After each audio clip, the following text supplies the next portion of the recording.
Assalamualaikum warahmatullahi wabarakatuh. Laporan praktikum pembuatan alat sederhana ombrometer dan perbandingan ombrometer. Egy Kurniawan 25020110. Dosen pengampu Salmiati MPD PhD, Program Studi Agroteknologi, Institut Teknologi Perkebunan Pelalawan Indonesia. Latar belakang: curah hujan merupakan unsur iklim yang penting karena berpengaruh terhadap pertanian, hidrologi, dan pengelolaan air. Untuk mengetahui jumlah curah hujan secara akurat diperlukan alat ukur yang disebut ombrometer. Ombrometer adalah alat meteorologi yang digunakan untuk mengukur banyaknya air hujan yang jatuh pada suatu wilayah dalam periode tertentu dan biasanya dinyatakan dalam milimeter. Tujuan praktikum: membuat alat ukur curah hujan sederhana atau ombrometer serta memahami prinsip kerjanya melalui pengamatan langsung. Alat dan bahan: alat, cangkul, gergaji, obeng, handphone, dan topi. Bahan: botol mineral 600 ml, pipa paralon, baut, lakban bening, tongkat kayu, corong, dan tali rapia. Cara kerja: 1. Siapkan alat dan bahan yang telah dibawa. 2. Masukkan botol mineral ke dalam pipa paralon yang sudah disediakan. 3. Letakkan corong di bagian atas botol yang dimasukkan ke pipa tadi. 4. Jika sudah, lakban pada corong agar corong tidak jatuh. 5. Lalu paku pada bagian kayu sebagai penyangga. 6. Letakkan pipa tadi ke kayu yang sudah dipaku tadi. 7. Ikat pipa ke kayu menggunakan tali rapia.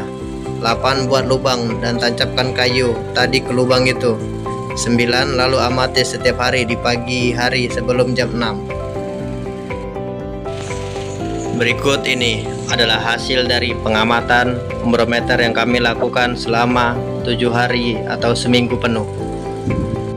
Pembahasan: berdasarkan tabel pengamatan ombrometer, terlihat adanya variasi curah hujan harian yang diukur menggunakan dua alat, yaitu ombrometer sederhana dan ombrometer kaca. Secara umum kedua alat menunjukkan pola yang sama meskipun terdapat selisih nilai pengukuran. Hal ini wajar karena perbedaan desain alat, tingkat ketelitian, serta potensi kesalahan pembacaan atau penguapan. Pada tanggal 17 sampai 26 April tercatat curah hujan tertinggi yaitu 53,4 mm pada ombrometer sederhana dan 42 mm pada ombrometer kaca yang dikategorikan sebagai hujan lebat. Sementara itu beberapa hari seperti 16 April sampai 26 April dan 18 April sampai 26 April menunjukkan nilai 0 mm yang berarti tidak terjadi hujan atau hanya gerimis sangat ringan. Perbedaan hasil antara kedua alat juga terlihat konsisten, di mana ombrometer sederhana cenderung mencatat nilai lebih tinggi dibanding ombrometer kaca. Hal ini dapat disebabkan oleh dua faktor: kalibrasi alat, bentuk penampung, serta pengaruh angin dan percikan air hujan.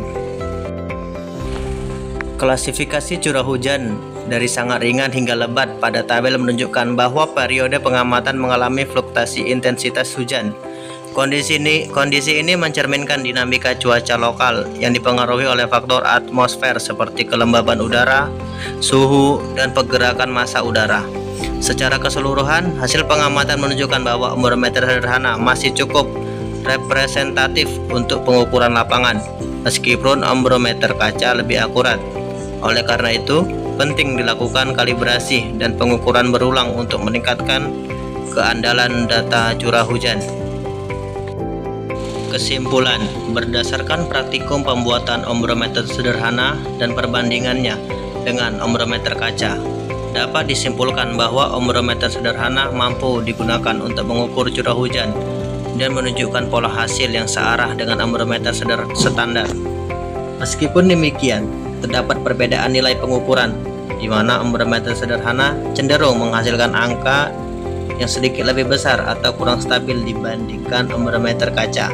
Perbedaan ini disebabkan oleh faktor ketelitian alat, desain penampung, serta pengaruh lingkungan seperti angin dan penguapan. Oleh karena itu, ombrometer kaca lebih akurat dan direkomendasikan untuk pengukuran ilmiah, sedangkan ombrometer sederhana tetap bermanfaat sebagai alternatif praktikum dan pembelajaran karena mudah dibuat, murah, dan cukup representatif dalam menggambarkan intensitas curah hujan.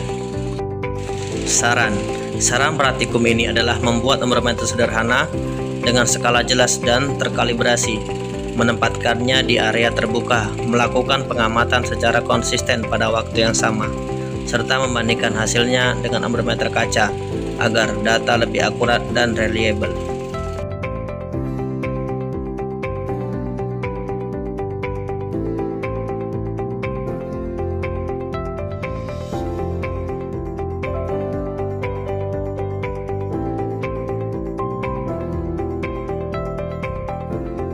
Baik, cukup sekian video hasil laporan praktikum dari saya. Lebih dan kurang saya mohon maaf.